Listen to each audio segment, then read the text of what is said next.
Hi, guys. Welcome back to Guy Set, a guy's guide to what should be talked about.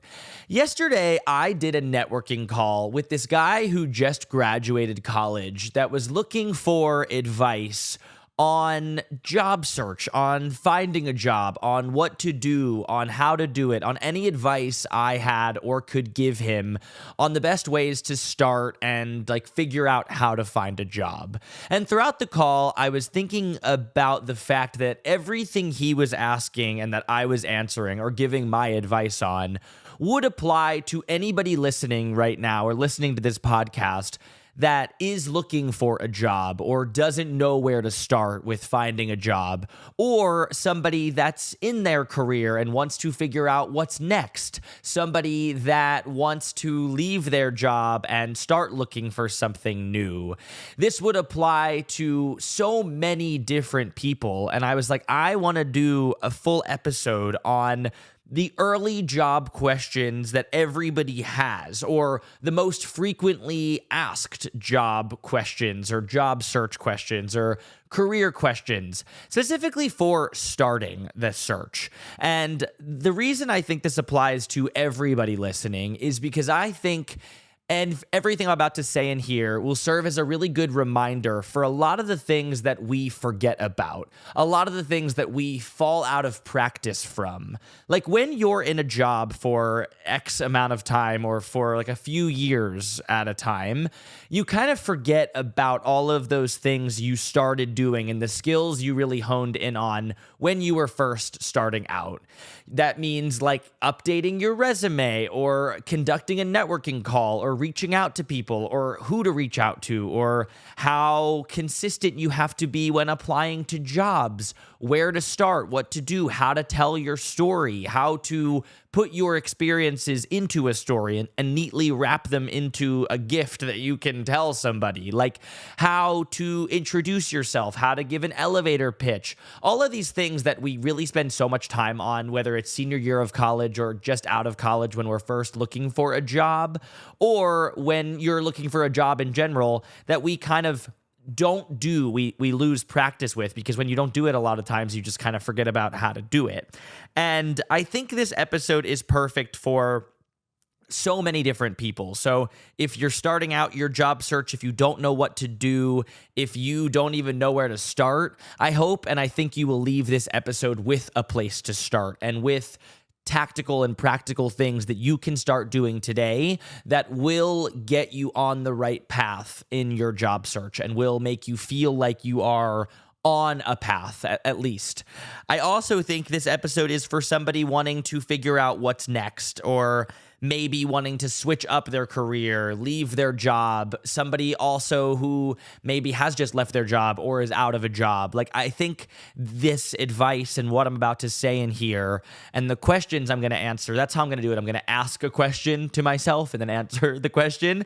And I think the questions I ask and the questions I answer will apply to so many different people in here, and probably almost everyone. So I think even if you saw this title and you were like, this isn't going to apply to me, I really think it will, and I hope you give it a chance, and it will set you up on a good path forward for whatever position you're in. So while it might seem like you already have a lot of these questions answered and figured out, I really think they will serve as a good reminder for things that we fall out of practice from and things that you don't know how to do anymore, and will be a good reminder for all of these things, and just will be helpful, hopefully. Being on the other side of this type of call, like a networking call, and I've done a lot of these now where I've been on the other side of them in the past 4 years of my beginning of my career, made me realize that there are so many questions we all have when we're starting out, and there is no central or great place to get a lot of answers in one place. And that is why I want to take it upon myself to try and do this to the best of my ability and give you my answers or my advice and opinions about these, so that when you're in this period, if you're in this period right now, this can serve as a starter pack or a toolkit for what to do or how to start. And I'm going to answer all of them for you in here, and hopefully this will be a great thing you can come back to and listen to time and time again when you don't know what to do next, or if you're feeling lost, or if you don't know where to start. So let's get into it. The first question I'm going to answer, I think every single person has had when starting out their job search. How do you get a job when you don't have the right experience, or any experience for that matter? That is like the funny part about first starting your job search or first interviewing. It's like, how am I supposed to be able to talk about this job or have any experience when I don't have a job yet? I've never had a job so far. So how am I supposed to have any experience to apply to this thing? I'm going to tell you the best way to answer this question, the best way I think you can answer this question. You have to figure out how to bring together all of the experiences you have had so far and apply them to whatever the job is. And I'll talk about my own experience because I think it's a good example of it, and how to like tell your own story or like formulate a story, because everybody can do this, and it's singular and it's individual and it's really specific to each person. So I can't give you a universal template, but I can give you mine. When I was first applying for jobs, I was specifically applying to like beginner marketing jobs. I always wanted to do marketing, but I majored in psychology and I minored in entrepreneurship and marketing in college because I was most interested in psychology, even though I didn't want to become a psychologist. I didn't want to go into that field or that realm. I just thought that, and I knew that psychology would be more interesting and I could figure out how to apply it to everything else I did. In every interview I did and every job I first applied for, I kind of crafted this story about how I believed psychology gave me a leg up over everybody else. And taking psychology with marketing and entrepreneurship kind of gave me this like full picture, full story about how to market, how to get inside people's brains and think about how people think and understand and blah, blah, blah. And I just like made up this whole kind of bullshitty story that I actually still think is a really good story and a good way to form everything I've done and everything I was doing in order to get to where I wanted to go. But I think it's a good example of like how you can turn whatever you've done so far into the right thing to say for whatever you're applying for. Like everybody has something that they've already done, whether it's a club, whether it's a team, whether it's a this, whether it's a that they can make into this type of story. So if you're applying for a job in, let me think about a good example. I don't know. I'm not going to give it an example because it is so specific to each person. But like you have to take whatever you've done so far, whatever leadership experiences you've had, whatever club experiences you've had, whatever experiences you have had up until this point, and figure out how to weave them together in order to tell a story about how you're the right person for this job and how everything you've done so far sets you up for success or sets you on a different path that makes you an even better candidate than everybody else. That I think is the best way to kind of skirt around this question of how do I get a job when I don't have the right experience?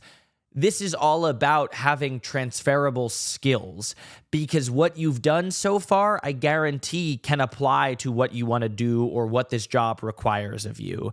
That is how to tell your story. That's how to craft this into this like your own world of things that you've already built that make you a great candidate for this job, that make you an expert in whatever you've done so far.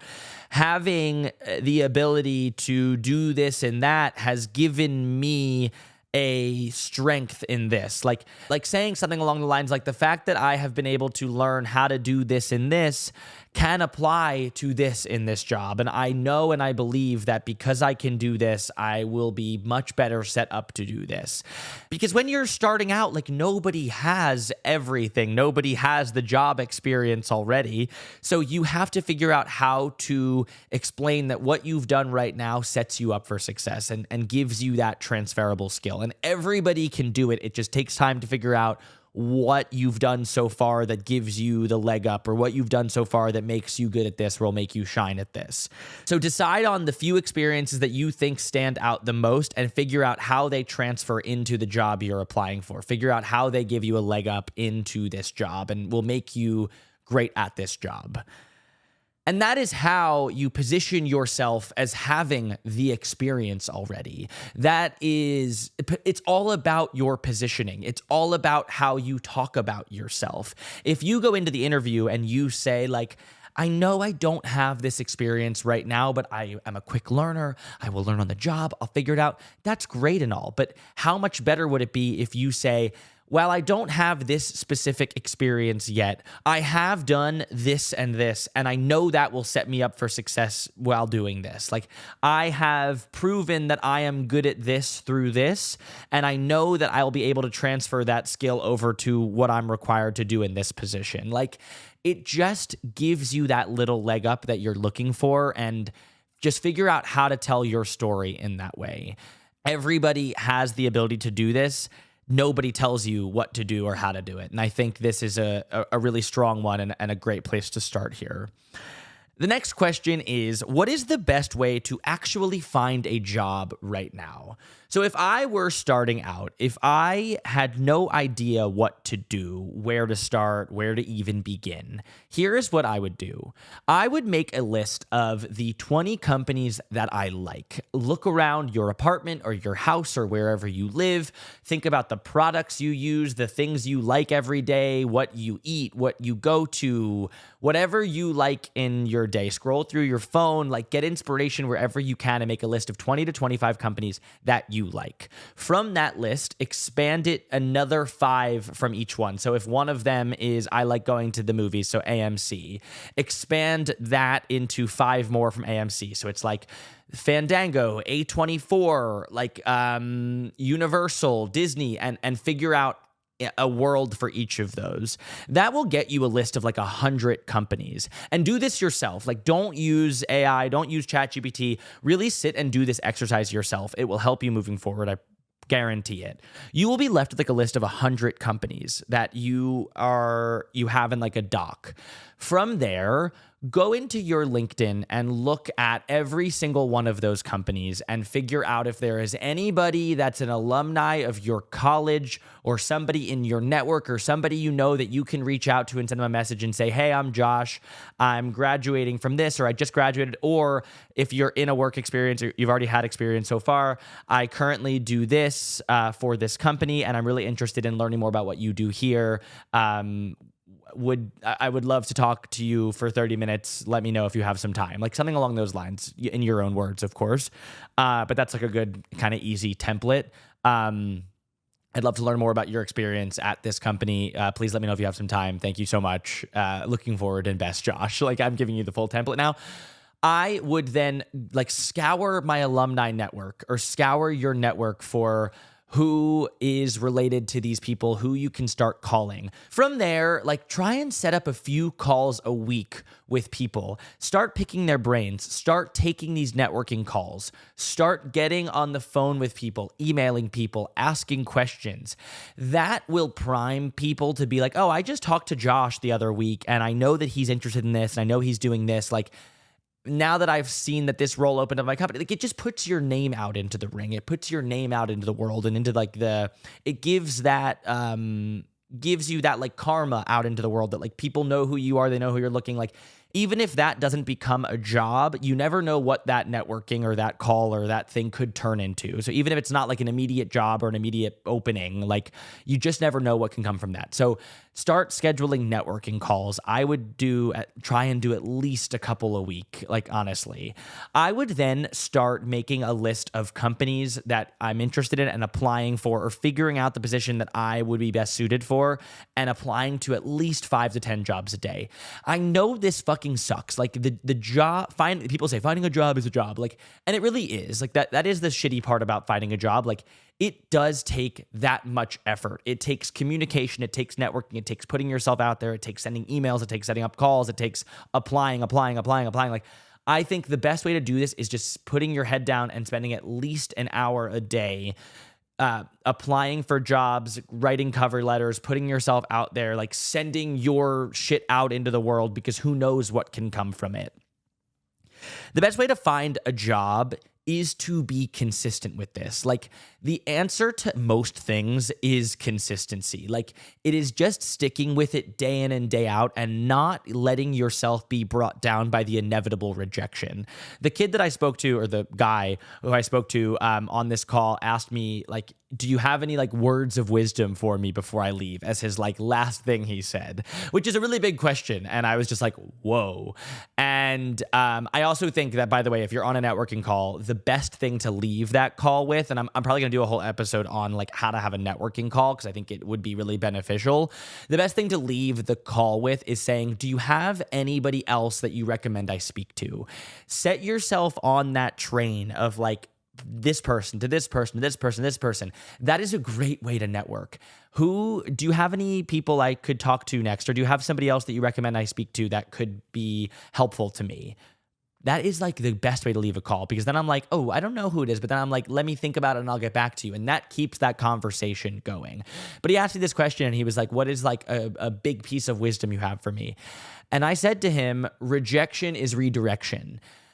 Finding a job and this job search can be so brutal, can be so taxing, can be so like draining and grating that you can't let yourself be brought down by any rejection, because it's so inevitable in this. You're putting yourself out there so many different times a day, so many different times a week, that you're going to be rejected again and again and again. And you have to know and internalize, and it can be really hard in the moment, but you have to internalize the fact that any time you get rejected, any door that closes, that was not meant for you. That was redirecting you into the place you were supposed to go. And I really believe in living that way. I do. Like I always think that when you are rejected, when you are turned away, it hurts. It fucking sucks. I got rejected from something recently, and something I was really looking forward to and really wanted, and it hurts. And it like I sat there and I was like, damn, that fucking sucks. Like being rejected or losing an opportunity. That was more what it was, like an opportunity that I really wanted, and not getting it. I was like, oh, I really thought I was the right person for that. I really thought that was going to work. That really sucks. And I let myself sit in that for a second, but then a little bit later, I was like, you know what? Then that wasn't right for me. That this wasn't the right time for this thing. Maybe it'll happen later. Maybe it won't. Maybe it'll happen with something different. Maybe it'll happen with a totally different thing at a different time. But I know that that thing wasn't right for me in the moment. And something somewhere was telling me that this isn't for me, that rejection is redirection. The thing I was just rejected from, I wasn't meant to have, I wasn't meant to do, it wasn't the right thing.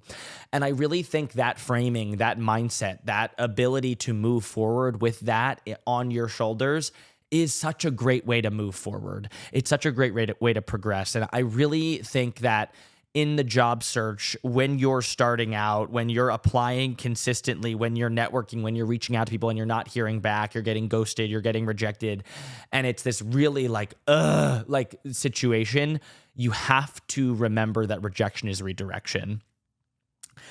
So the best way to find a job right now is to be consistent, is to reach out to people, is to put yourself out there. You can't be afraid to put yourself out there, and just keep at it. The next question is, how many jobs should I apply to every single day? I kind of touched on this on the last one, and I meant to save it for this one. Sorry, I got carried away.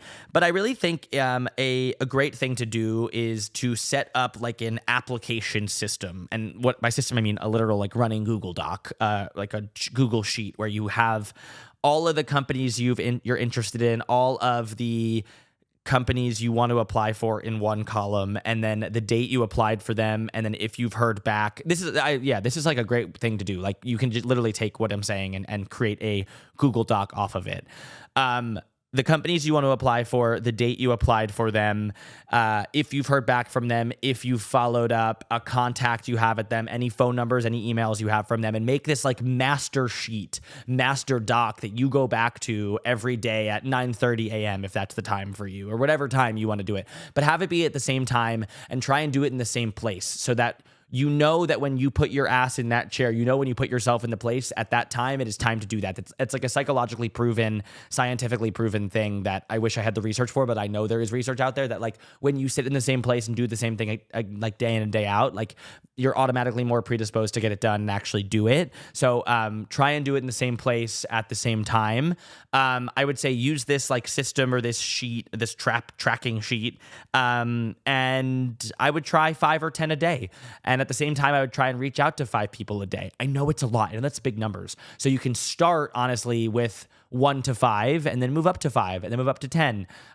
It's a numbers game. It really is. I did an episode with my old roommate, Reed, where he talked about how many jobs he applied for. The episode is called The End of an Era with Reed Becker. You can check that out. I really like that episode because he went through a brutal job search, and I brought him on to talk about it because I was like, this is such a relatable topic that you never hear anybody talk about the fact of how fucking hard job searches are. Even when you have experiences, even when you are in a job, just when you're looking for your next thing, like even how brutal that can be. So he came on and talked about how many jobs he applied for, how many rejections he faced, how many like final round interviews he made it to before he found his next job. And I thought, while that episode was like treacherous for him to go with, it was extremely relatable. And it is an experience that everybody has had at one time or another, and it will make you feel seen and heard and really less alone in all of this. So go check that episode out if you're in this right now or if you've been in this for a second. But I really do think it's a numbers game, and I think it's a consistency game, and you just have to stay consistent with this. The next question is, do networking calls actually help you get a job? Absolutely, I think they are helpful. They may not help you get a job directly from every single one. Like the one I just had with this guy the other day. I'm not getting him a job, but I do believe that something I said might help him, might give him the encouragement or the push forward or the advice that he's looking for. And then he might be encouraged to do more calls or do something differently or try something differently. So I absolutely think they are helpful. I think they're actually extremely beneficial. I think they're necessary in a job search. I think taking calls, setting up calls, reaching out to people is one of the most beneficial and best things you can do when you're looking for a job or when you're looking for your next thing, or even if you're just a little lost or you don't know what to do next, you don't know where to go, you don't know what you want to do with your life or what you want to do with your career. Talking to people, understanding people's experiences and how they got to where they are now or how they got to where they were, what they did to get there, what they did during that time where they didn't know what to do next, like hearing everybody's different experiences and how they handled it and how they pushed forward and what they learned, what they can share with you. Like, we have everybody at our fingertips. So you can reach out to anybody, you can call anybody, you can email anybody, and having all of these different human experiences, like to inform your own experiences, is like the best thing you can do at this time when you're unsure or you don't know what to do or you're feeling lost. Like, talking to people and understanding how they got through it or what they did next or the next steps they took, like, there is nothing more beneficial. So do networking calls actually help you get a job?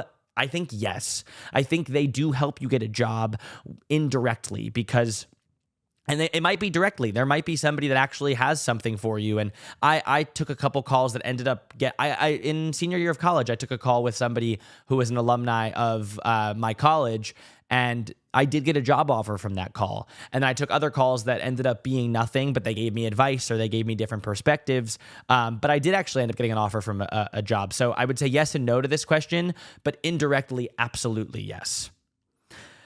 The next question is, should you work at a startup or a big company? This is a really good question, and I think like a topic I don't hear discussed often because like it is so personal, it is so specific to what you want, and I think there are absolutely benefits to both. There are pros and cons to each of these, but and I personally only have startup experience so far, but in those jobs, I have worked with big companies. I've worked with people in bigger companies, and I think there are really big benefits and opportunities from each of them. I think having a name brand on your resume is always a good thing. I think if you don't know what to do, starting at a big company is a good thing you could do because there's a lot more structure. There is a lot more, here's what to do. There is a lot more like, these are your tasks. These are what to do. And here's who to report to. Here's what is expected of you. When you're at a startup, there is so much less structure, and it is a lot more up to you about what you do and what you want to accomplish and your goals and everything. It's a lot more up in the air. So if you are somebody that prefers structure and prefers being told what to do and how to do it, and here is what's expected of you, I would go to a big company first.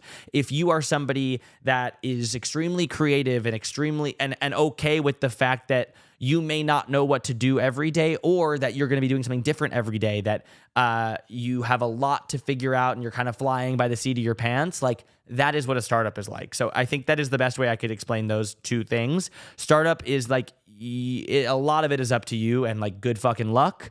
And I love it, by the way. I love startup experiences. I think that it's one of the best ways to learn. You gain so much knowledge and expertise and experience in a startup.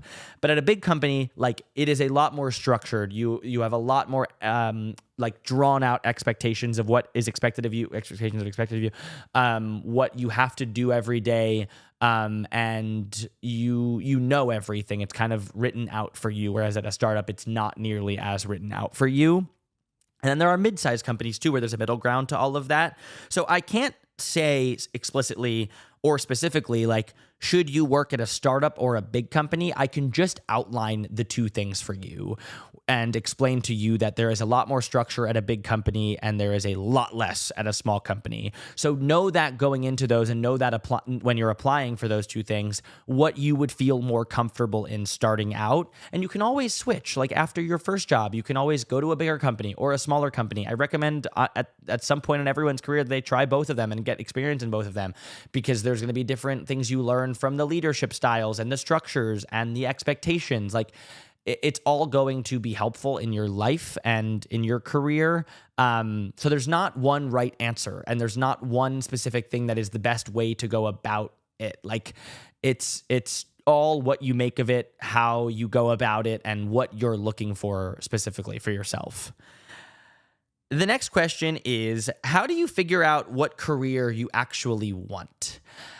I think that when you're starting out, we put a lot of pressure on ourselves to have it all figured out, have the answers, and like start planning out the career that we will be in for the rest of our lives.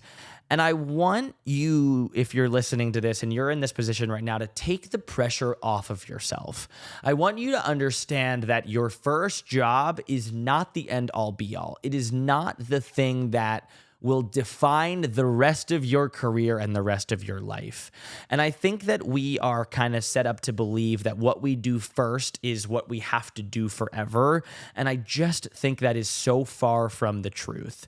I think that your first job isn't permanent. It is a starting place. It is a pinpoint. It is what you do first. You can go anywhere from there. You are not stuck in that job. You will gain experience. You will be started out in that place. You will have to figure out how to pivot out of it or what you want to do next, but you are not stuck in the mud. Like you are not stuck there, and you do not have to be. So take the pressure off of yourself, knowing that your first job is not going to be the thing you do forever. If you want it to be, amazing. If you have an idea of what you want to do and you get into the job and you're like, actually, this feels right, this fits perfectly, the pieces of the puzzle are actually fitting way better than I thought they would, amazing. Like that is so great. I feel like that doesn't happen that frequently. Probably doesn't happen to most people, but if it happens to you, that's awesome. If it doesn't, and you're in that job and you're like, this is not what I want to do at all. Holy shit, I don't want to do any of this. I don't know how I ended up here. I don't know why I ended up here. I don't know why I picked this. That's great. That is like that is an idea of what you don't want to do. Now you know what you don't want to do. Now you know where to go from there. Now you have an entire experience under your belt where, again, you will have to figure out how to transfer those skills, how to make whatever you did applicable to that next job you want to apply for or the next thing you want to do. Like you will have to then tell that story for the next job, or you will have to figure out how to tell the story of what you did and what worked and what makes sense in that job for the next one, and use those transferable skills again. Like, see how what I was saying in the beginning about how this applies to everybody, not just somebody starting out and somebody in their first job. Like I really do believe that. So you will have to figure out how to make whatever you did and the experiences you had transfer over, and you will be able to do that, and you will figure that out because everybody does and everybody will. Just know that your first job does not have to be your last, and it will not be your last. Your first job will not be your last, most likely. Especially now, like previous generations, people were in jobs for 10, 20, 30, 40 years. Now we're seeing so much more turnover where people are in jobs for a year and a half or 2 years or 3 years. Then they're on to the next one for 2 years or 3 years. Then to the next one for 2 years or 3 years, and maybe for 7, or then they find something they like and they start to settle into it and they start to figure out what they want to do, and actually they like what they do.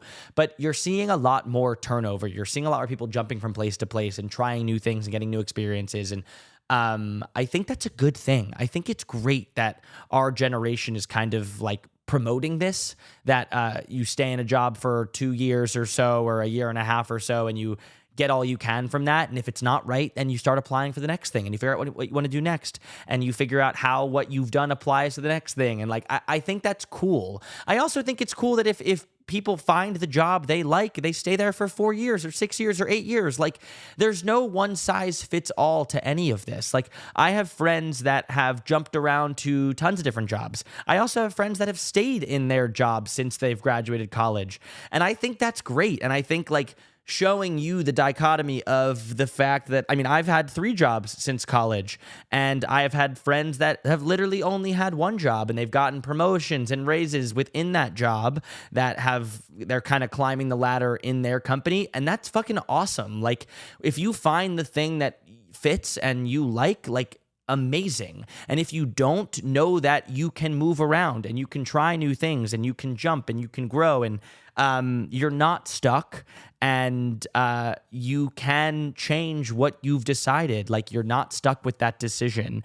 And I really want that to come through in this episode, because I feel like I had that in my first job. I was like, well, I don't want to do this forever. And that leads me to my next question I want to answer for you as well, is will my first job pigeonhole my career? And this was something that I thought about a lot when I first took my job. I was really worried that the first job I took was going to completely pigeonhole what I did, and that I would never be able to do anything else. And the first job I took was a social media job, which is funny because that's now what I do every day, and I love it so much. It's very different now because I have a lot of other things as a part of it, but I was just doing social media, and I was like, I don't know how I'm going to be able to do the growth marketing I want to do, or the partnerships marketing, or the this or the that, or like all these other different facets of marketing that I was really interested in trying. Like, I didn't know how I was going to figure out how to pivot out of this. And I was like, am I going to be stuck in this forever? And I think that is a pretty normal feeling for a lot of kids in their first job, or graduates, or whoever's in their first job. I think that's a normal feeling of like, shit, did I make this decision and I'm going to be stuck in this forever?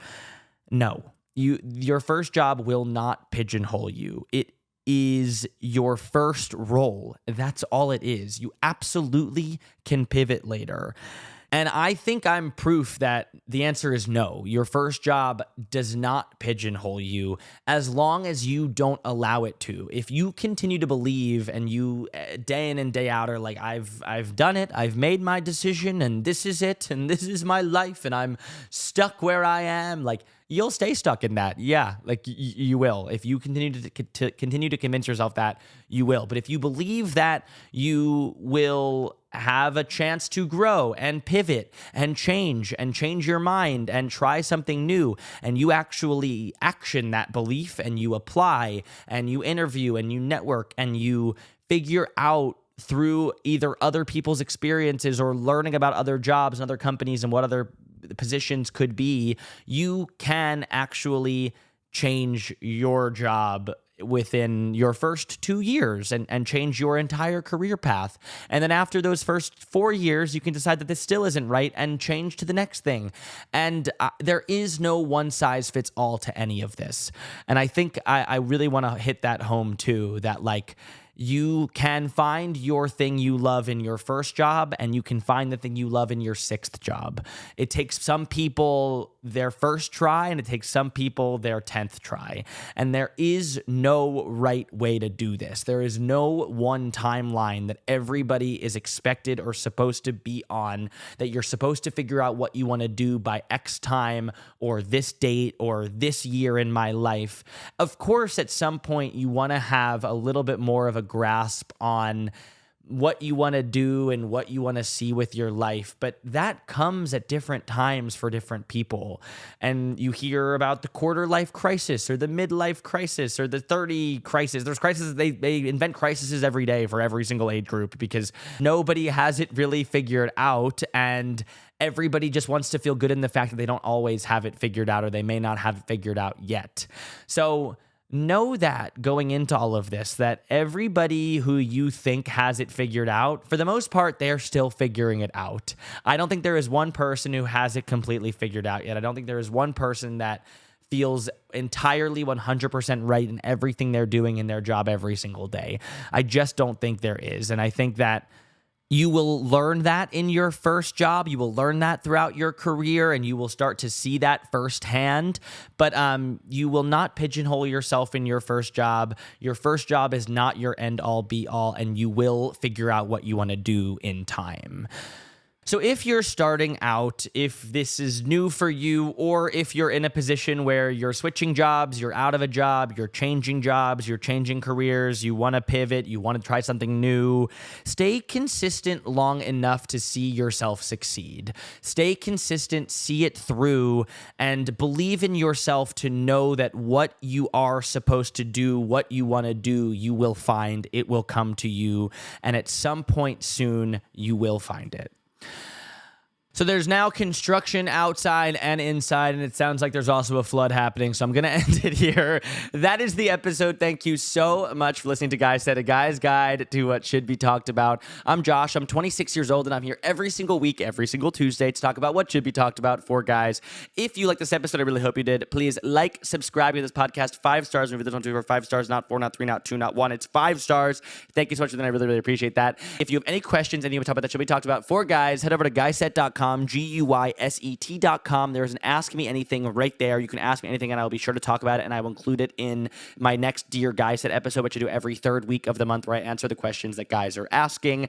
You can also find daily blog posts on there across dating, mindset, lifestyle, confidence, comparison, the gym, I said dating already, career, like so many different career questions on there. You can find a whole career page, and I think there are so many blog posts on there that will answer specific questions you have. So definitely check that out and search anything that you're looking for or have questions about, you want advice on. I think there's a ton of advice on there that will be helpful to you and valuable. Thank you so much for listening to Guy Said, a guy's guide to what should be talked about, and I will see you guys next Tuesday. See you guys.